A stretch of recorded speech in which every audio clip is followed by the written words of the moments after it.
UPSC 2027 आप तब loose नहीं करते जब आप कम पढ़ते हो। आप इसे तब लूज करते हो जब आप गलत ऑर्डर और गलत तरीके से पढ़ना शुरू करते हो।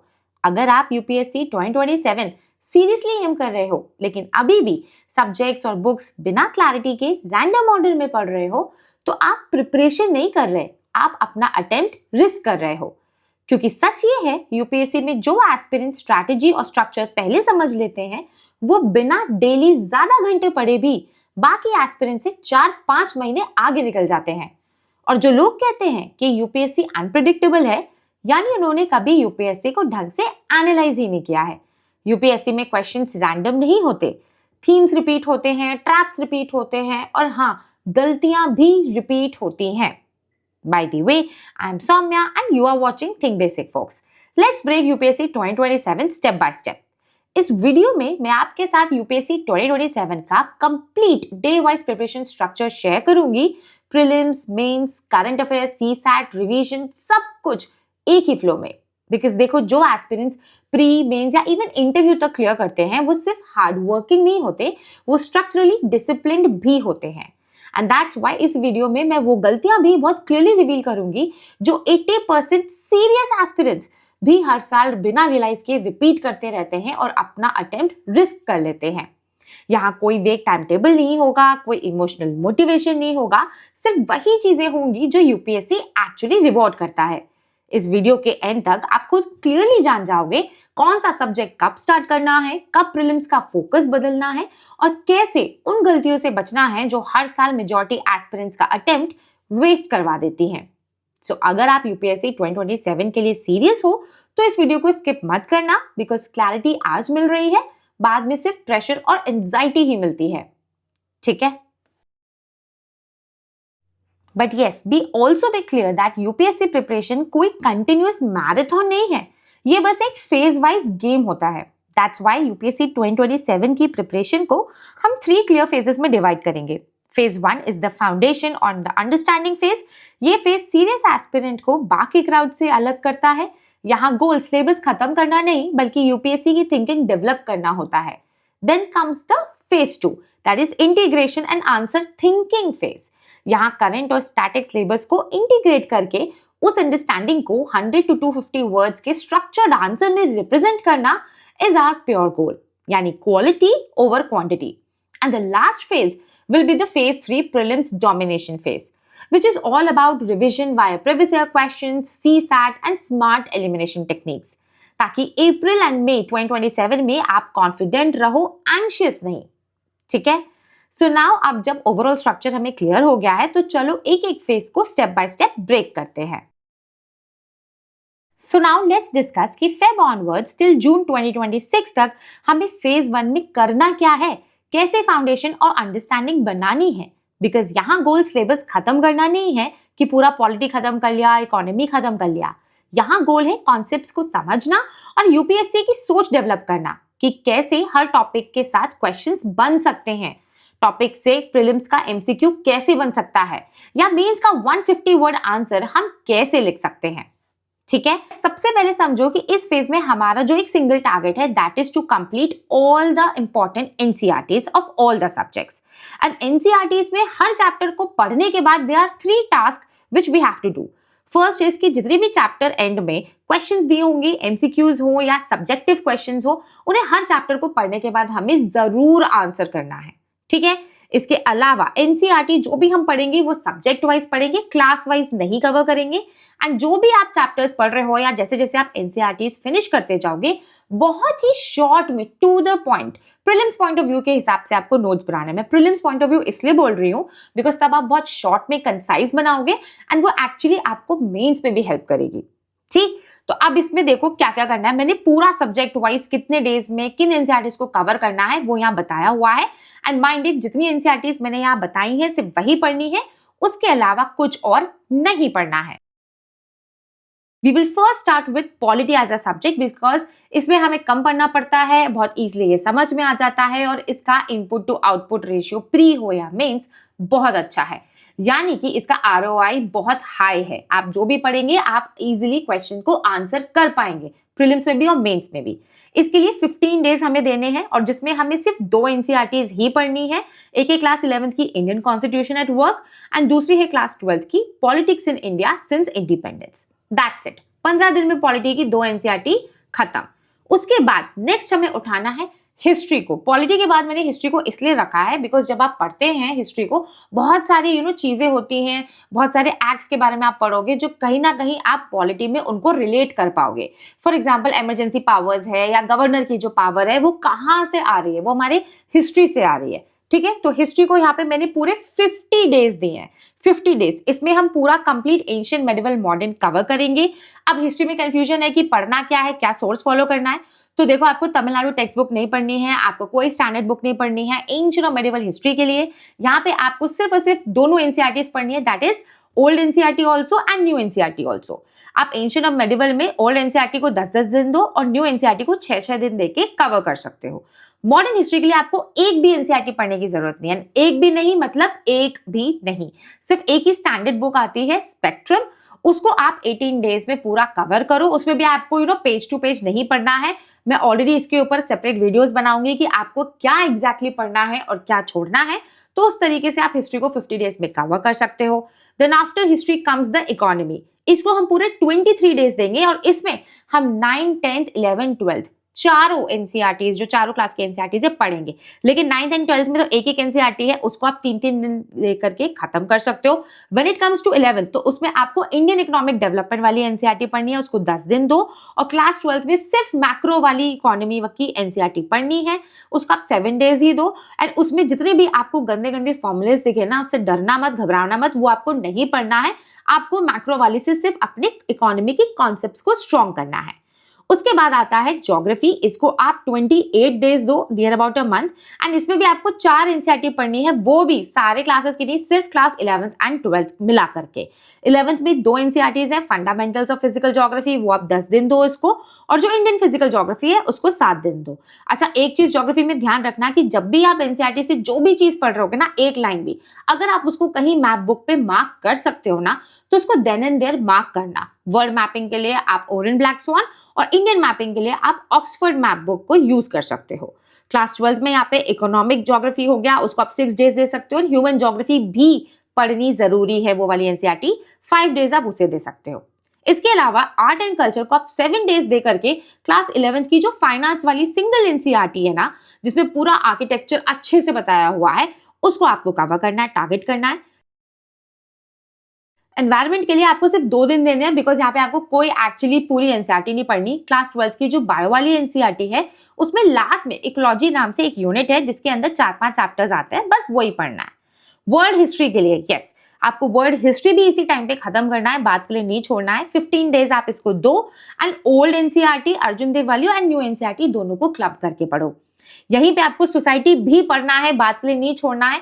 आप 8 डेज सोसाइटी को दो और जो क्लास 12th की है ना, दोनों सोसाइटी की NCERTs, Indian society and social change and development वाली, उनको आपको टारगेट करना है। और हर चैप्टर के बाद आपको क्या करना है वो मैं ऑलरेडी आपको बता चुकी हूँ पहले। तो जब आप साथ साथ एनसीईआरटी पढ़ रहे होगे, एक चीज आपको और करनी है, that you have to do the analysis part of previous year questions. Prelims के आप लास्ट 25 ईयर्स के एंड मेंस के 7 ईयर्स के। अब करना कैसे है इस चीज को, ये समझो कि आपने सपोज करो जो भी चैप्टर पढ़ा पॉलिटी का, उससे ही रिलेटेड, उस चैप्टर से रिलेटेड लास्ट के 25 साल में जाकर के पॉलिटी के क्वेश्चंस को घुमाओ। देखो कि क्या कोई उस टॉपिक से या उस चैप्टर से क्वेश्चन पूछा हुआ है, कहीं प्रीलिम्स में हो या मेंस के लास्ट 7 ईयर्स के क्वेश्चंस घुमाओ। अगर वो मिल जाए तो उसको देन एंड देयर आंसर करो, ठीक। एंड सिमिलरली आपको सिलेबस को भी एनालाइज करना है। देखो, प्रीलिम्स का तो कोई सिलेबस खासकर है नहीं, बहुत वेग है, तो प्रीलिम्स में तो आपका सिर्फ प्रीवियस ईयर क्वेश्चन एनालाइज करने से काम चल जाएगा।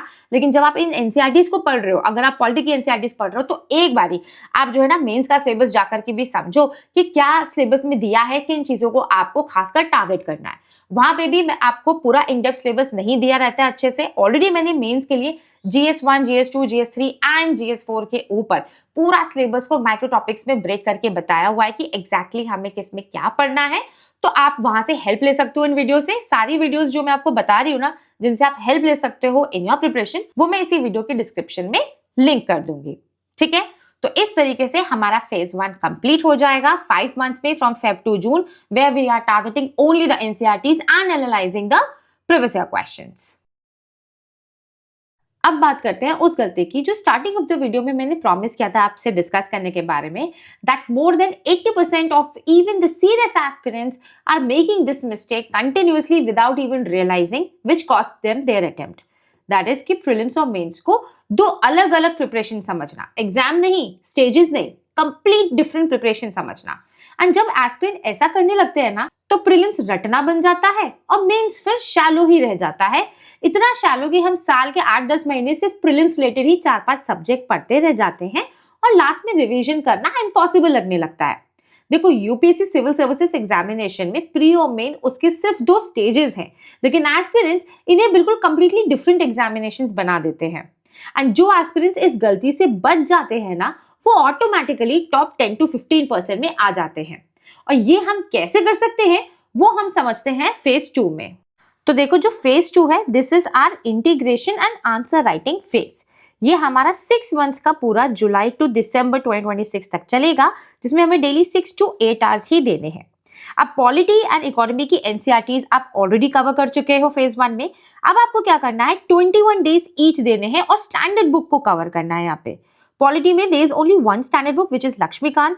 अब अगर आपने ये बुक कभी नहीं पढ़ी है तो एज अ बिगनर आप इसे कैसे पढ़ सकते हो, इस वीडियो का लिंक आपको डिस्क्रिप्शन में मिल जाएगा, जिसमें आपके with previous year questions with practice पूरा हो जाएगा ये Laxmikanth just in 21 days. Because बहुत लोगों को प्रॉब्लम आती है कि 21 डेज में हम इतनी बड़ी 800 पेजेस की बुक को आखिर कैसे कवर कर सकते हैं। सो ये प्रॉब्लम आपको ना है, लॉजिकली इसको कैसे पढ़ना है वो मैंने वीडियो में डिस्कस किया है। एंड सपोज करो आप लक्ष्मीकांत को पार्शली पढ़ चुके हो, तो अब आपको प्री एंड मेंस के लिए पॉलिटी को कैसे एक साथ आप प्रिपेयर कर सकते हो अगेन इन जस्ट 21 डेज, तो उसके लिए भी मैंने वीडियो किया हुआ है, जिसका लिंक आपको डिस्क्रिप्शन में मिल जाएगा। एंड यस, जो भी सब्जेक्ट आप पढ़ रहे हो, आपके उसके 2 से 3 सेक्शनल टेस्ट आप प्रैक्टिस करते हैं। Same goes with economy. अब लेकिन इकोनॉमी में स्टैंडर्ड बुक कौन सी पढ़नी है, तो देखो आप कोई भी एक पढ़ सकते हो। It can be Vivek Singh, Nitin Singhania sir की बुक, रमेश सिंह सर की बुक, या मृणाल सर के नोट्स, या फिर संजीव वर्मा सर की book. You can read any of this. सिर्फ 19-20 का ही डिफरेंस होता है। My personal recommendation will be Vivek Singh and Ramesh Singh sir का बुक। इसके ऊपर मैं सोच रही हूँ वीडियो जल्दी बनाने का कि आप इसको कैसे 21 डेज में कवर कर सकते हो। अगर आपको लगता है कि इस पे मुझे वीडियो बनानी चाहिए, so please do let me know in the comments below. ठीक है, हालांकि इकोनॉमी को प्री और मेंस के लिए आपको कैसे 21 डेज में कवर करना है वो वीडियो मैं ऑलरेडी कर चुकी हूँ, जिसका लिंक आपको अगेन इस वीडियो के डिस्क्रिप्शन में मिल जाएगा। एक और चीज इकोनॉमी में ध्यान रखना कि कंसेप्ट समझने में जब प्रॉब्लम आती है ना, देयर आर 2 साइट्स, अर्थापीडिया एंड विकासपीडिया, जिनका आप यूज कर सकते हो। तो ये तो हो गए हमारे कुछ इंपॉर्टेंट सब्जेक्ट्स जो pre and mains point of view से इंपॉर्टेंट है। इसके अलावा there are 2 more subjects which I would like to discuss. First is the science and technology. इसको 15 डेज देने हैं। इसमें आपको मार्केट में एनसीईआरटी समरी की बुकलेट्स मिल जाएंगी, आप उसमें से साइंस वाला सेक्शन पढ़ लीजिए। एंड कोचिंग कंपाइलेशन, कोई भी एक कोचिंग कंपाइलेशन आप साइंस का पढ़िए, बिकॉज उसमें जो टेक्निकल पार्ट है ना, टेक्नोलॉजी पार्ट, वो बहुत अच्छे से डिस्क्राइब होता है। ये ज्यादा बड़ी नहीं होती, 50-60 पेजेस की होती है। माय पर्सनल रिकमेंडेशन इज कि आप या तो ओनली आईएएस का पढ़ सकते हो या फिर आप शून्य आईएएस की साइंस की कंपाइलेशन की बुक पढ़ सकते हो। हालांकि साइंस एंड टेक्नोलॉजी में मेंस पॉइंट ऑफ व्यू से जीएस 3 वाली जो वीडियो है उसमें मैंने पूरा इन डिटेल पूरा ब्रेकडाउन बताया हुआ है कि एग्जैक्टली कौन से माइन्यूट टॉपिक्स हमें पढ़ने हैं। सेम चीज मैंने एनवायरमेंट के लिए भी यहाँ पे आपको बताई है कि दैट 15 डेज में आपको पूरा एनवायरमेंट प्री हो या मेंस दोनों पॉइंट ऑफ व्यू से आराम से कवर हो जाएगा। एनसीईआरटी आप ऑलरेडी ऊपर कर चुके हो। यहाँ पे आपको सिर्फ एक स्टैंडर्ड बुक पढ़नी है। It can be either Shankar IAS और द पीएमएफआईएस। एंड जीएस 3 की वीडियो में जैसे कि मैंने ऊपर बताया कि मैंने पूरा इन डिटेल बता रखा है जीएस 3 के सारे सब्जेक्ट्स के बारे में कि कौन कौन से माइक्रो टॉपिक्स आपको प्रिपेयर करने हैं, कहाँ से करने हैं, कौन से सोर्सेस यूज करने हैं, किस तरीके से यूपीएससी वहां से क्वेश्चंस फ्रेम करके पूछता है। ठीक, इसके अलावा आता है जीएस 3 में ही। चलो अब बात कर लेते हैं सिक्योरिटी के बारे में। इसको आपको 10 डेज देने हैं एंड डिजास्टर मैनेजमेंट को आपको 5 डेज देने हैं। अगेन दोनों के लिए ही जीएस 3 में मैंने प्रॉपर्ली इन डिटेल वीडियो में डिस्कस किया है, आपको लिंक डिस्क्रिप्शन में मिल जाएगा, वहां से आप समझ सकते हो। सेम चीज गोज विद द जीएस 2 वाले जो टॉपिक्स है। गवर्नेंस के लिए आपको 10 दिन देने हैं, आईआर को 7 डेज। ठीक है, अब ये कैसे प्रिपेयर करना है, अगेन ये जीएस 2 वाली वीडियो में मैंने पूरा in detail with source, with micro topics, with the type of questions जैसे पूछे जाते हैं डिस्कस किया है। सोसाइटी एंड सोशल जस्टिस की बात करें, इनको आपको एक साथ प्रिपेयर करना है। एनसीईआरटी आप पढ़ चुके हैं, इसको अब आप 10 दिन देंगे। और जीएस 1 एंड जीएस 2 वाली वीडियोस में मैंने बताया है कि इन्हें आखिरकार कहां से कैसे हमें टारगेट करना है। मोस्ट ऑफ दीज जो आपको मेंस रिलेटेड सब्जेक्ट है, इनका आंसर आपको मिलेगा करंट अफेयर से करना है। अब आपको करंट अफेयर्स ना अपने फेज 1 से ही स्टार्ट कर देना है पढ़ना। जैन 2026 ऑनवर्ड से आपको करंट अफेयर्स कवर करना है with daily newspaper and monthly magazine.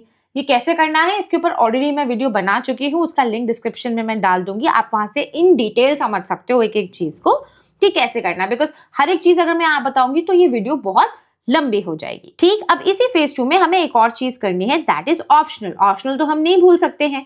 अब जैसे ही जुलाई आएगा ना तो आपको फॉर नेक्स्ट 6 मंथ्स टिल दिसंबर 6 महीने ऑप्शनल को देने हैं, जिसमें आपको अपना पेपर 1 एंड पेपर 2 कंप्लीट करना है with your test series and with 15 years of previous year questions. तो इन 6 महीनों में आपका बहुत आराम से पूरा पोर्शन कवर हो जाएगा। ऐसे के रिगार्डिंग मैं एक सेपरेट वीडियो में डिस्कस करूंगी।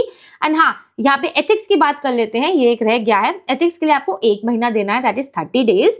एंड इसमें सबसे पहले आपको काम करना है कि जितने भी सिलेबस की कीवर्ड्स है ना, उनकी डेफिनेशन एंड उनके 2 एग्जाम्पल्स, जिसमें से एक आपका रियल लाइफ अपनी लाइफ से एग्जाम्पल होना चाहिए और एक आपका कोई रीसेंट एग्जाम्पल, रीसेंट करंट का एग्जाम्पल हो सकता है। इतना आप नोट प्रिपेयर करके चलो फॉर एथिक्स। इसमें आपको एक ही स्टैंडर्ड बुक पढ़नी है, दैट इज लेक्सिकन। ये कैसे पढ़नी है, ये GS4 वाली वीडियो में मैंने पूरा इसका index properly with case studies with सब कुछ अच्छे से सोर्सेज सब कुछ बताया हुआ है, तो उसका लिंक आपको डिस्क्रिप्शन में मिल जाएगा। वहां से आप इसको इन डिटेल और अच्छे से समझ सकते हो। तो इस तरीके से हमारा कवर हो जाएगा पूरा का पूरा फेज 2। अब हम बात करते हैं फेज 3 की, which is your prelims domination phase. ये आपका जनवरी टू मई अप्रोक्सीमेटली 5 मंथ्स का चलेगा, जिसमें 6 to 8 आवर्स हमको डेली टारगेट करना है। यहाँ पे CSAT रिवीजन की जो 3:2:1 टेक्निक है वो हो गया, 25 years के प्रीवियस ईयर क्वेश्चंस, 2 से 3 सेक्शनल टेस्ट हर सब्जेक्ट के एंड 12 से 15 फुल लेंथ मॉक्स को हमें टारगेट करना है। ये आपको कैसे करना है, कैसे कर पाओगे, इसको मैं उसी टाइम पे एक सेपरेट वीडियो में इन डिटेल में डिस्कस करूंगी। ठीक है, बट आज से आपको क्या करना है ये समझ लो। You have to decide 3 things। First is that कि आप इंटीग्रेटेड वे में ही अपना प्रिपरेशन करोगे forever. Pre and mains की वो गलती मत करना जो मोर देन 80% कर रहे हैं, आपको टॉप 10% में रहना है। सेकेंड इज कि अपने रिसोर्सेज को बिल्कुल लिमिट रखना है। जो मैंने रिसोर्सेज इस वीडियो में डिस्कस किए हैं और जिन वीडियोस का मैंने रेफरेंस दिया है, सिर्फ वहां पे जो बताया है उतना ही पढ़ो। Literally fear of missing out वाली जो पोजीशन है उसमें मत आओ। आई हैव बीन देयर, ये मैं आपको अपने एक्सपीरियंस से बता रही हूँ। एंड तीसरी चीज जो आपको डिसाइड करनी है, जो आपको स्टार्ट करना है करना, दैट इज आपको फेज वाइज सोचना अपनी प्रिपरेशन के लिए स्टार्ट करना है। बिकॉज ये ध्यान रखो दैट कि UPSC एक दिन में क्रैक नहीं हो जाता है, लेकिन हाँ रोज गलत डिसीजन लेने से फेल जरूर हो जाता है। ठीक है, तो आई होप आपको समझ में आ गया होगा कि किस तरीके से आपको प्रिपरेशन को फॉलो करना है फॉर 2027। लेकिन अगर आपके फिर भी कोई डाउट्स हो, so you can do let me know in the comments below. बहुत जल्द मिलूंगी मैं आपसे नेक्स्ट वीडियो में। अगर आपको इस वीडियो में थोड़ी बहुत भी वैल्यू मिली हो, so stay connected with think basic folks for more such videos.